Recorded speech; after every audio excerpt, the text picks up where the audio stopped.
तो कहानी के शुरू में हम एक गाड़ी को देखते हैं जिसमें रेडियो पर बताया जा रहा था कि गवर्नमेंट के पास रिसोर्सेज जराए बहुत कम है, यानी कि शहर में खाने पीने की किल्लत बढ़ गई थी। तो इसलिए उन्हें बच्चों और उन औरतों को जो माँ बनने वाली है उन्हें मारने का कदम उठाना पड़ा ताकि और पॉपुलेशन आबादी ना बढ़ सके। फिर हमें उसे गाड़ी से आदमी निकलता हुआ दिखाया जाता है जो बहुत से लोगों को इस जगह पर लेकर आया था। उन्हीं लोगों में एक कपल था, मिया नाम की लड़की अपने हस्बैंड के साथ थी। ये सब लोग अब एक कंटेनर में बैठ जाते हैं। कंटेनर में एक औरत अपने टैब पर खबर देखती है कि गवर्नमेंट यहाँ पर खाने की कमी की वजह से बच्चों और माँ बनने वाली औरतें मार रही है। ये सब देखने के बाद मिया बहुत उदास हो जाती है क्योंकि वो भी माँ बनने वाली थी। इसलिए मिया और उसका हस्बैंड, जिसका नाम निकू होता है, वो दोनों कंटेनर में बैठकर इस शहर को छोड़कर जा रहे थे। निकू बैठकर मिया से बातें करता है और साथ ही वो उसे एक चॉकलेट भी देता है। कहता है कि इसे तुम तब खाना जब हम अपना सफर खत्म करेंगे और दूसरे मुल्क पहुँच जाएंगे जहाँ पर हम अपने बच्चे के साथ बहुत खुश रहने वाले हैं। मिया दरअसल इस बच्चे से पहले मिया की एक और बेटी भी थी जिसको यहाँ की पुलिस ने मार दिया था। अब इनकी बातों के बीच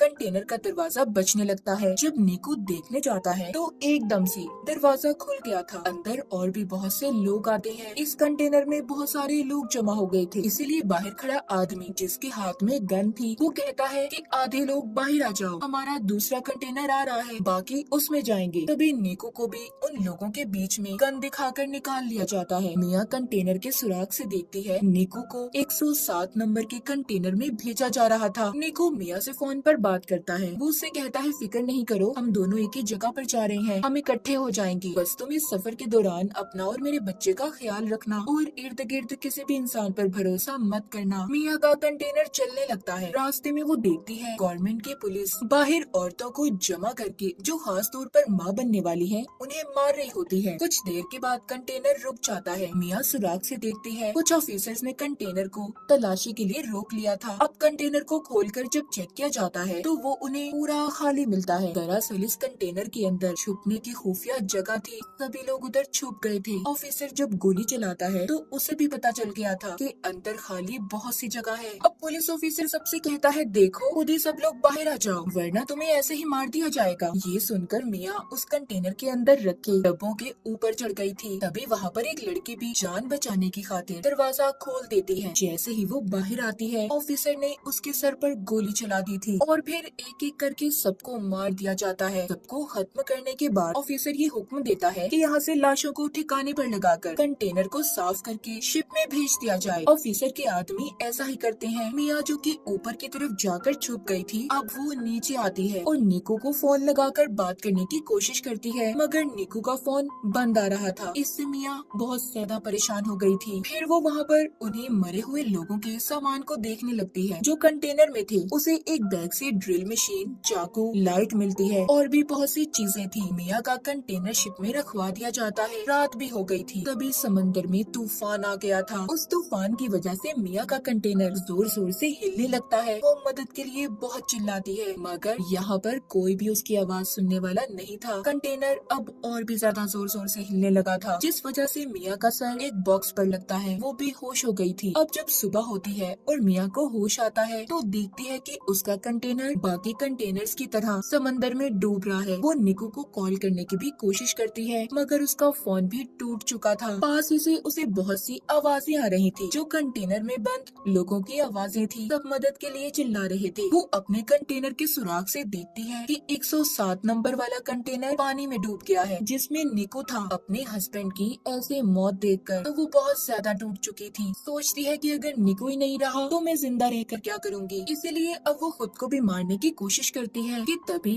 उसे अपने बच्चे का एहसास होता है। वो अपने बच्चे के बारे में सोचने लगी थी, इसलिए मरने का इरादा बदल लेती है। वो ये सोचकर खुश हो रही थी कि बहुत जल्दी इस दुनिया में उसका और निकू का बच्चा आने वाला है। यही सोचते सोचते वो सो जाती है। अब जब सुबह को वो उठती है उसके कंटेनर में पानी भरने लगा था। वो डूब रही होती है। पानी से निकलने की कोशिश करती है मगर नहीं निकल पाती। तभी उसकी आँख खुल गई थी। इसका मतलब ये सिर्फ उसका एक सपना था। अब वो कंटेनर में रखी बॉक्सेस को देखती है जिसमें से उसे बहुत सारे प्लास्टिक के डब्बे मिले थे। वो उन प्लास्टिक का इस्तेमाल करके सबसे पहले कंटेनर के सुराखों को बंद करती है जिसमें से पानी आ रहा था। साथ ही वहाँ से मिले और भी सामान को इस्तेमाल करती है। उसने कंटेनर को अपने रहने के लायक बना लिया था। अगले दिन मिया का फोन बजता है जो कि निको का था। वो उसे बताता है कि मुझे 107 नंबर वाले डब्बे से निकाल लिया गया था। तुम फिक्र नहीं करो मिया, मैं जिंदा हूँ। मिया उसे अपने बारे में बताती है। कहती है निको, मैं कंटेनर में फंसी हुई हूँ जो समंदर के बीचों बीच है। वो फोन पर कहता है फिक्र नहीं करो, मैं तुम्हें ढूंढ लूंगा, बस तुम अपना और बच्चे का ख्याल रखना। हम क्योंकि पहले ही गवर्नमेंट की वजह से अपनी बेटी को खो चुके हैं। मिया निको से बात कर कर थोड़ा सुकून में आ गई थी कि वो जिंदा है। अब वो कंटेनर में लोगों का बचा हुआ खाना तलाश करती है और उसे बहुत ही संभाल कर इस्तेमाल कर रही थी। एक रात फिर से समंदर में तूफान आ जाता है। मिया बहुत ज्यादा घबरा गई थी। तभी उसे दर्द महसूस होता है और उसका बच्चा कंटेनर में ही पानी के अंदर पैदा हो गया था। उसने इस तकलीफ को बिल्कुल अकेले बर्दाश्त किया। मिया की हाँ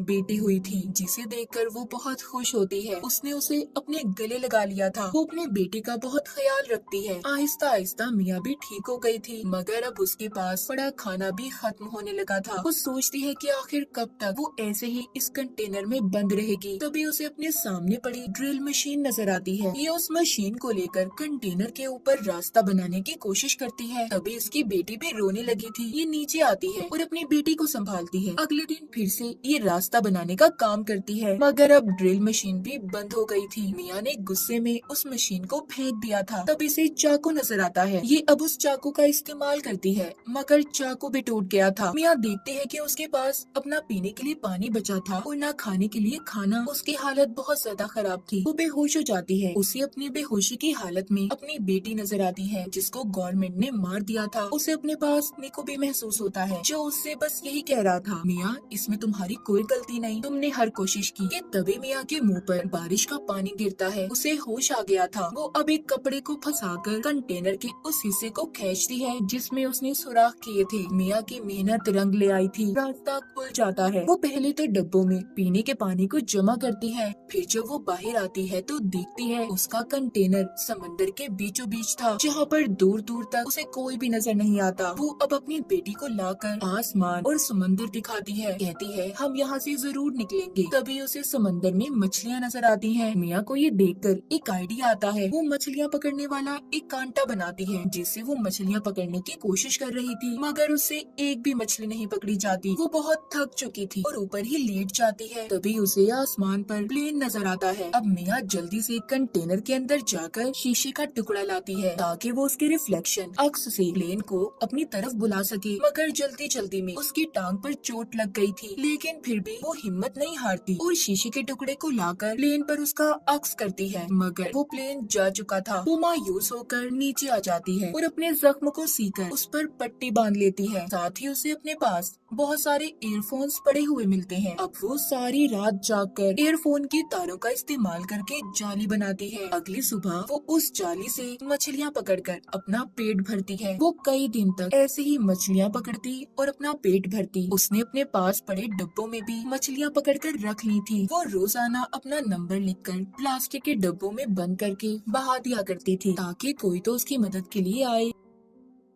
एक रात उसे निकू का फोन आता है जो कहता है मिया मुझे माफ कर दो, मैं तुम्हें बचाने नहीं आ सका। हमारे कंटेनर को पुलिस ने पकड़ लिया है, मुझे गोली लगी है। मिया कहती है निकू हमारी बेटी हुई है जो बिल्कुल तुम्हारी जैसी है। वो उसे अपनी बेटी की आवाज भी सुनवाती है कि तभी उसका फोन बंद हो गया था। मिया बहुत रोती है और कंटेनर के ऊपर ही सो गई थी। ऐसे ही उसे कंटेनर में रहते 32 दिन गुजर जाते हैं। कंटेनर में जितना भी सामान था सब मिया ने इस्तेमाल कर लिया था जो जो उसके काम आ सकता था। अब वो कंटेनर के ऊपर डब्बों का इस्तेमाल करके एक छोटी सी कश्ती बनाती है जिसमें उसने अपनी बेटी को लिटा दिया था और मछलियाँ जमा करती है कि तभी उसे एक परिंदा नजर आता है जिसे देखकर वो सोचती है कि आसपास जरूर कहीं खुशकी होगी। थोड़ी देर में रात भी हो जाती है। मिया के कंटेनर में पानी भरने लगा था। उसकी बेटी की तस्वीर कंटेनर में गिर गई थी। मिया जब उसे लेने जाती है तो उसका पाँव रस्सी में फंस गया था। तभी ऊपर से उसकी बेटी की छोटी कश्ती पानी में बह गई थी। मिया किसी तरह अपने पाँव को जैसे तैसे छुड़वाकर बाहर आती है, मगर अब उसे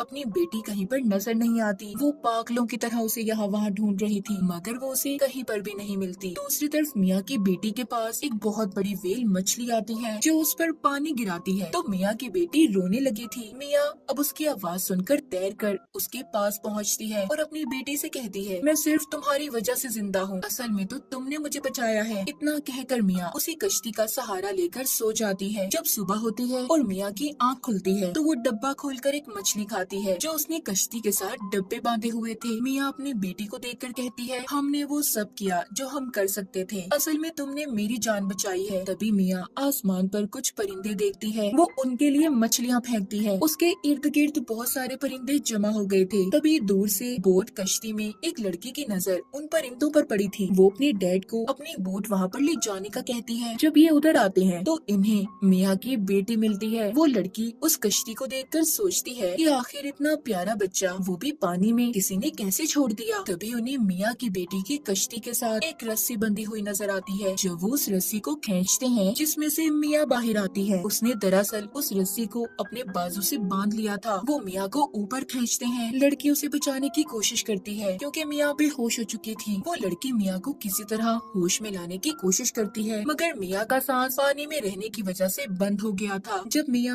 अपनी बेटी की रोने की आवाज को सुनती है तो उसे होश आ गया था। वो उनसे पूछती है कि मेरी बेटी कहाँ पर है। वो लड़की मिया की गोद में उसकी बेटी देती है। बोट में लड़की के डैड मेडिकल मदद बुला रहे थे। मिया सबको देखकर बहुत खुश थी कि उसकी और उसकी बच्ची की जान को इन लोगों ने बचा लिया। वो अपनी नई जिंदगी के बारे में सोचकर रोने लगती है। मिया ने बहुत सी मुसीबतों का सामना किया था, आखिरकार उसने अपनी और अपनी बेटी की जान को बचा लिया। माँ बनने की ताकत ने उससे हर वो काम करवाया जिसके बारे में उसने कभी सोचा भी नहीं था। उसने एक बहादुर लड़की की तरह कंटेनर में बहुत से दिन गुजारे। मिया की इसी बहादुरी को दिखाते हुए इस फिल्म की कहानी भी यहीं पर खत्म हो जाती है।